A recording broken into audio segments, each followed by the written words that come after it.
Күү баян аттуу музыкалык берүүнү баштайбыз. Бүгүн сиздер бул уктуруудан Абактын арманы аттуу күү баянын угасыздар. Музыкалык берүүнү Асан Кайбылда уулу алып барат.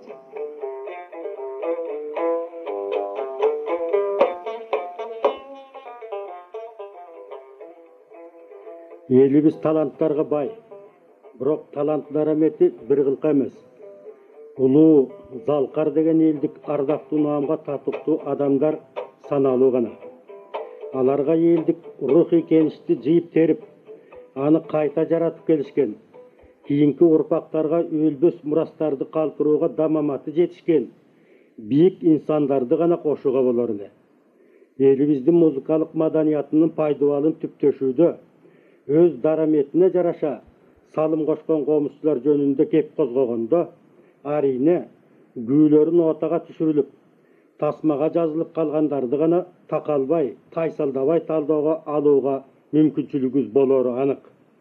Ал эми Ниязалы, Мураталы, Токтогул, Айдыралы, Майлыбай сыяктуу залкар күүчүлөрдүн чыгармачылыгы жагдайында сөз кылганда, аларды шакирттеринин аткаруусундагы күүлөрдү гана баамга алуу менен сыртынан том бучпаска аргабыз жоктой. Мына ошол залкар аталган комузчулар менен замандаш, сабакташ жашаган, аларга тете талантка эгедер эл шайырларынын бир дары биздин күндөргө жетпей, белгисиз, бар болгону комуз күүлөрүндө гана ысмы сакталып, же алар жөнүндөгү дарек уламышта гана ооз-эки жашап келет. Ошондой комузчулардан Көлөрөнүнөн эле Кыдыр, Өмүрзак, Боккөтөн, Кошкулак, Атай, Байбуура, Моңолдор, Байгабыл, Кайдуу, Жолбун, Ындыбай, Капал, Байгазы, Ногойбай, Кудайырбек, Чыңгышбай, Атай сыяктуу ондогон күүчүлөрдүн ысмын атоого болор эле. Ушул унутулуп бараткан элдик өнөрпоздордун өмүрү жана чыгармаларын, санжыра баянын, эстелик мурастарын иликтеп жыйнап, газета журналдарга жарыялоо салсак, үналгы сыналгы аркылуу музыкалык берүүлөрдү уюштурсак, руханий дөөлөтүбүздү арттырууда белгилүү даражада салым кошуп, пайдалуу иш жасаган болор элек. Мына ушул максатта өз мезгилиндеги атактуу комузчулардын бири Абак Түркөбай уулу жөнүндө анын күүлөрү жагдайында эфир аркылуу учкай сөз козгоонун ылайыгы да келип турган сейт.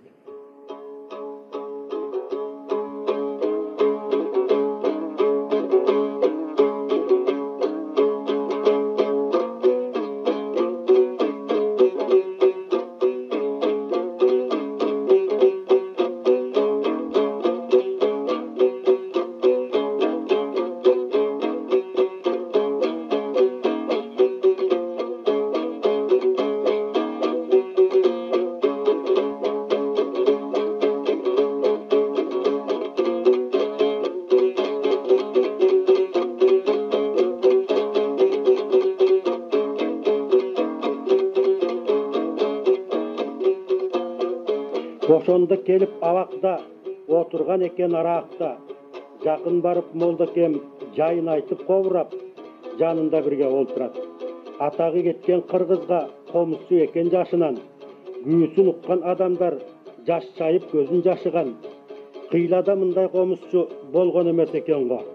Черттери угуп калбасам, өрнөгүнөн албасам, армандабайдан кетем го, деп ойлоп молдо суранып, карап турду кубанып.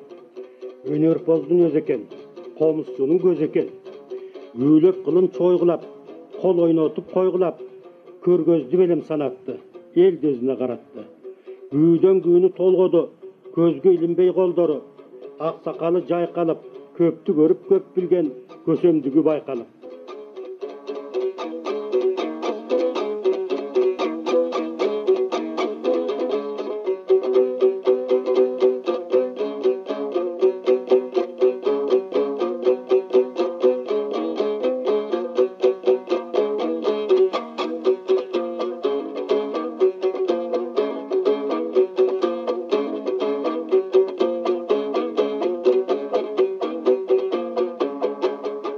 Кымбаттуу күйөрмандары, бул мисалга келтирилген ыр саптары улуу манасчы Саякбай Карала уулунун Карамолдо аттуу поэмасынан алынгандыгын эсиңиздерге салып коймокчубуз.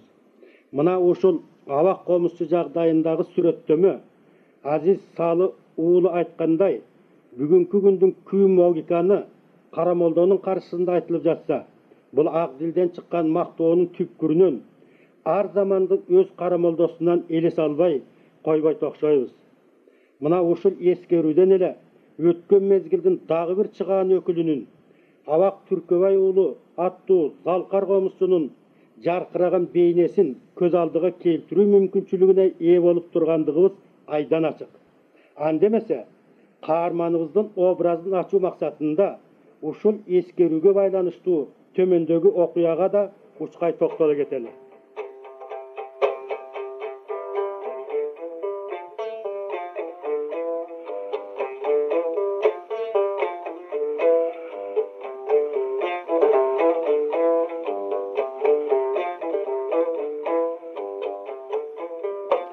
Илгери көл башында чоң аш өткөрүлүп, ага күнгөй тескейдеги Бугус аяк Сарбагыш элинен меймандар келишет. Бул сандыргалуу жыйында кыргыз элинин салттык оюндары, күлүк чабуу, эр оодарыш, балбан күрөш жана башка менен бирге акындардын айтышы, комузчулардын чертиши, чечендердин таймашы сыяктуу өнөр жарышы уюштурулуп, ал үчүн атайын өргөөлөр тигилет. Күүчүлөрдөн күнгөйдөн Карамолдо, Тескейден Абак баштап барышкан. Абак 70ке таяп калган, ак сакалы жайкалган кадырман кара экен. Андан 34 жашка күчүү Карамолдо кер муруттуу жигит курагы. Ак сакал, көк сакал, кара сакалдар чогулган чоң ак боз үйдүн төрүндө бирде шаңкылдата, бирде сыбызгыта комуз чертип отурган Абак карыянын өнөрү Карамолдого өзгөчө таасир калтырат. Ал Абакка жакын келип сыңар тизелейт. Абак элдик камбаркан, ботойлордон тартып, Арстанбек, Күрөңкөй, Мамырдын күүлөрүнөн чертет. Отургандардын суроосу боюнча өзүнүн каш каргымагын, жөө калдысын, арманын да кош аткарат.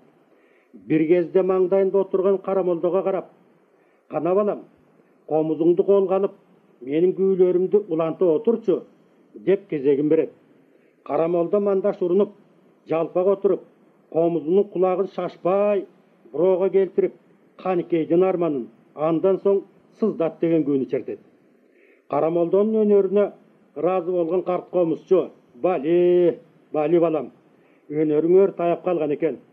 Бактыдан кем болбо. Кары күчтөн тайып карып калдым. Менин күүмдү эми сен көздөгүн, Абактын күүсү эле деп, черткен жерде сөздөгүн" деп ак батасын берген экен.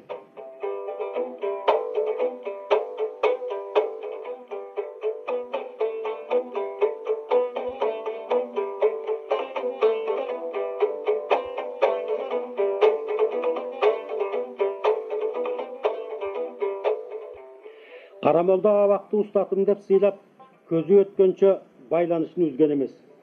Тескейдеги бугу элин аралаганда, Абактын үйүнө 3-4 күн коно жатып, комуз өнөрүнүн жол жобосунан таалим алып кетчү. Карамолдонун бай репертуарында Абактын да нечен күүлөр болгондугу талашсыз. Карамолдо аталып, ашып, ташып турган чакта устаты Абактын күүлөрүн үн алгы тасмасына жаздырууга чамасы келбей калган экен. Кийин ардакты эс алууга чыкканда көкүрөктө уюган көп күүлөрдү кайра баштан чыгармачылык менен электен өткөрүп, тизмелеп алып, улук башын кичик кылып, үн алгы жаздыруучу мекемеге келет. 2 күндүн бири өлүм дейт айнанайындар. Көзү өтүп кеткен кайрандардын күүлөрүнөн эсимде калгандарын алып келдим эле. Радиоңорго жазып алгыла, дейт Карамолдо. Молдокенин 1-2 күүсүн угуп, тизмедеги аталгандарга көз жүгүрткөндөн кийин, "Аксакал, күүлөрүңүз эски турбайбы? Аттерел айтып турат. Муну өткөндү көксөө" дейт. Калыгул, Арстанбек, Молдокылыш дегендер, Тазабек Саманчын, Ташын Байжы уулу, Зияш Бектен уулу эмне болду?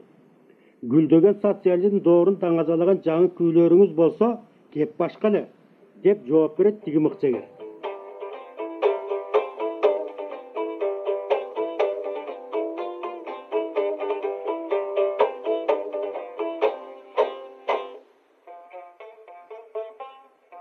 Ошентип күүлөрүн өткөрө албай, Кыргыз элинин бахы аталган Карамолдокебиз шабайы сууп кайра кайткан экен.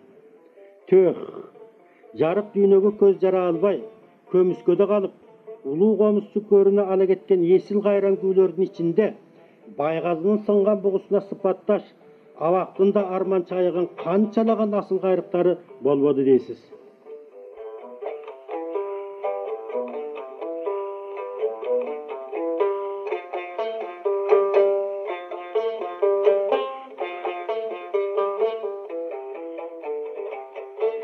Абактын чоң атасы бугу ичинде бир назар бий тукумунан тараган Жылкайдардын Тилекматы.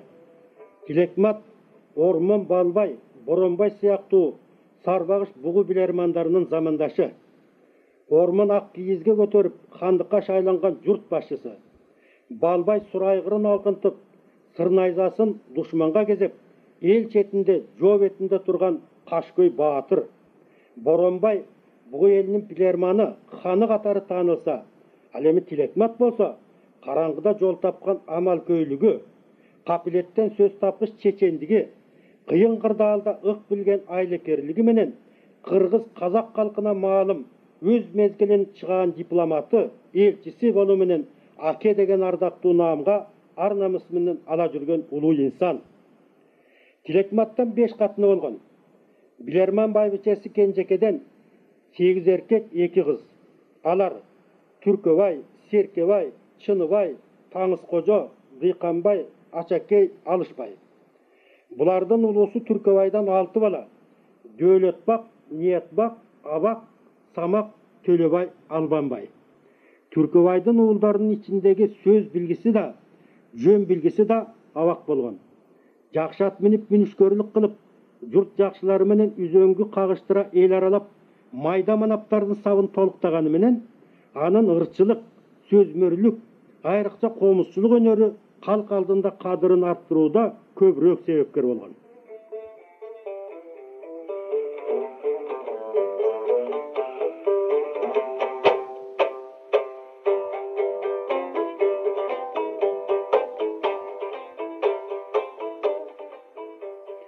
Замандаштарынын айтуусуна караганда, Абак жаш кезинде чоор тарткан, кийинчерээк кылгыякка ооп кеткен дейт.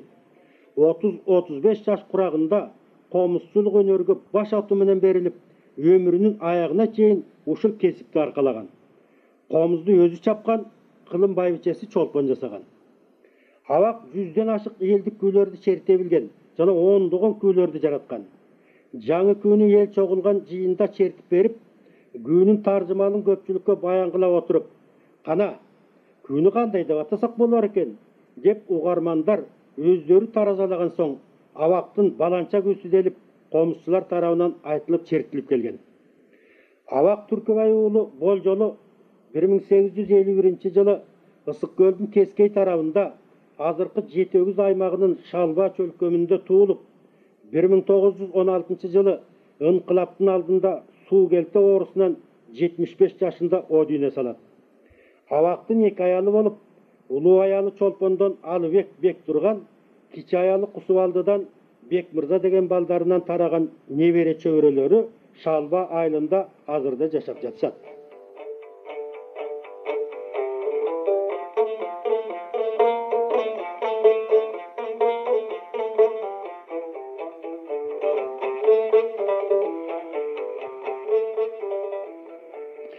Абак күүлөрү Кыргыз радиосуна Карамолдо, Ыбырай, Чалагыз баштаган атактуу комузчулардан тартып, Алтымыш Мундузбай уулу, Бектур Осмон уулу, Жөлөгөн Чымырбай уулу, Акысбек Дүйшө уулу, Асанбек Кыдырназар уулу, Усубалы Казак уулу, Санарбек Кармчак уулу, Жылчый Курмангожо кызы, Асаналы Кыштообай уулу, Усуп Ороз уулу, Үмөр Мамыт уулу сыяктуу күү чеберлеринен Абак, Абактын кайрыгы, Абактын арманы, Абактын арман күү, Серкебайдын арманы, Кашкаргымак, Абактын Кашкаргымагы, Жөө калды, Моюнчам деген ат менен жазылып алынган.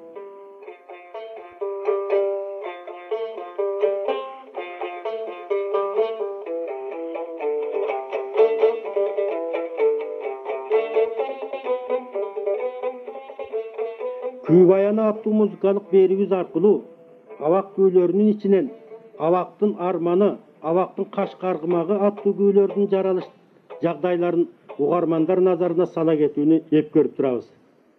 Абактын арманы. Абактын арманы аттуу күнүн баянын музыка изилдөөчү Будайбек Сабыр уулу Жети Өгүз районунун Төрткүл айылында туулган Жылчый Курмангожо кызынан, Кочкордук Касымбала Кыштообай кызынан жазып алгандары жана комузчу Асаналы Кыштообай уулунун айткандарына таянып төмөндөгүдөй чечмелесе болот.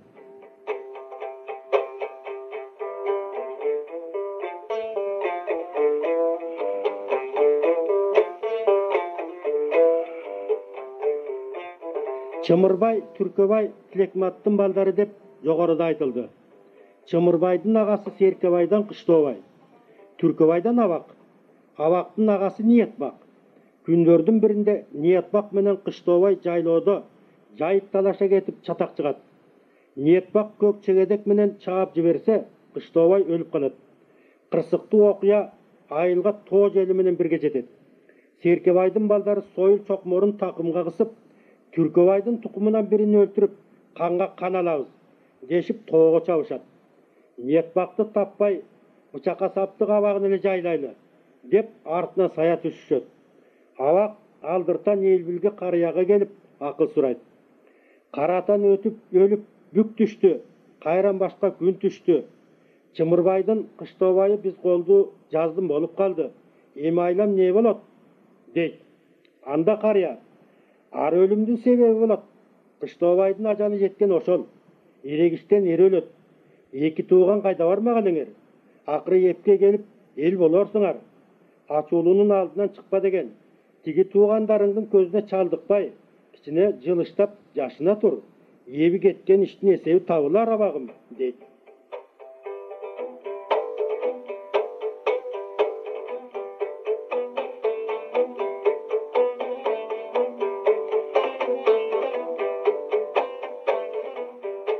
Күзүндө Кыштообайга ат жаап аш берилет. Абактын каш каргымагы жарышта чыгып келип, баш байыге 1000 сом олжо түшкөн. Эки тууганды элдештирбей кетсек, биздин журтчулугубуз кайсы? Деген аксакалдардын кеңеши боюнча, каш каргымактын куйругун түйүп, көкүлүн шүйүп, ат чапкан 14 жашар Абактын кызынын башын кызыл жоолук менен бууп, атакелети ыйлатып, атаны окуй моюнчам деп Абак баш болгон топ Чымырбай аксакалдын үйүнө өкүрүп түшөт. Капталдап өскөн моюлчам, караңгүн башка не салдың? Касташкан душман бир келсе, караңгылар моюнчам. Белеске өскөн моюлчам, мертинтер душман жоо келсе, медер кылар моюнчам. Айтарга таппайм сөзүмдү, арманда кылдың өзүмдү, айланайым моюнчам.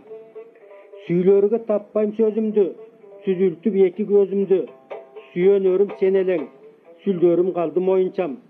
Башыма келди аламат, bir borum meni alacak. Tengrim saldı alamat, teng tuşum borum alacak. Adırdın gülü soğuldu bu, atanı okuy bir borum, acalın menden boldu bu. Güngöydün gülü soğuldu bu, atanı okuy büyörüm, acalın menden boldu bu.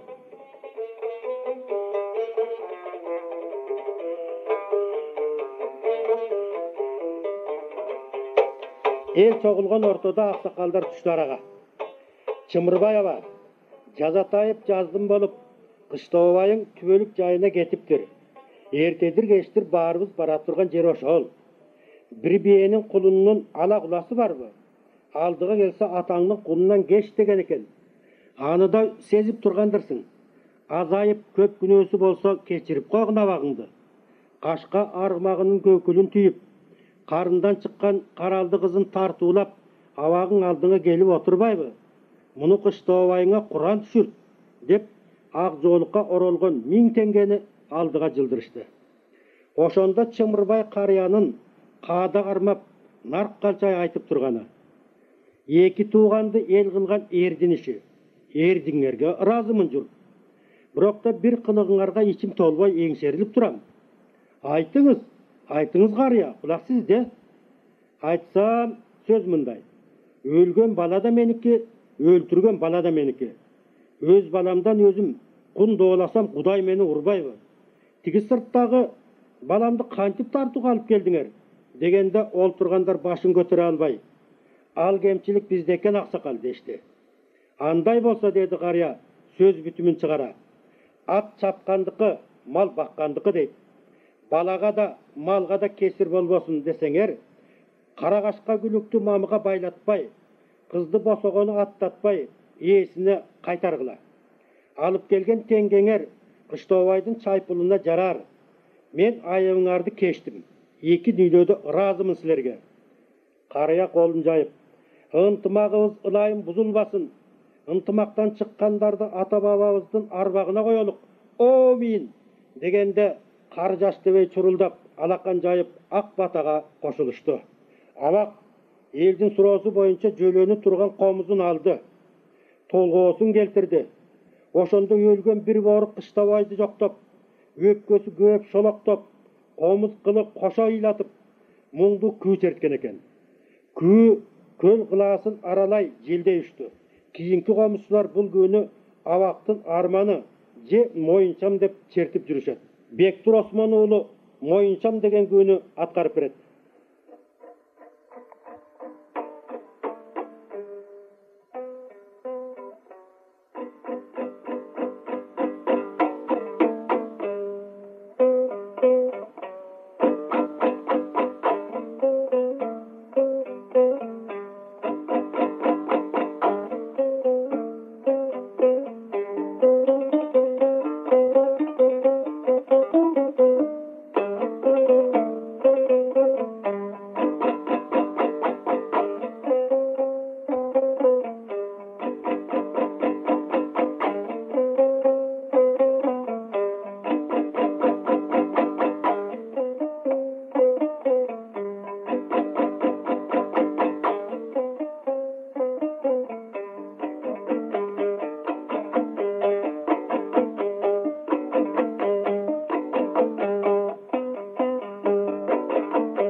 Сиздер Абактын арманы аттуу музыкалык берүүнү уктуңуздар. Берүүнү даярдаган жана алып барган Асан Кайбылда уулу, өн режиссеру Талантбек Мамбеталы уулу, редактор Жээңгүл Исак кызы. Саламатта калыңыздар.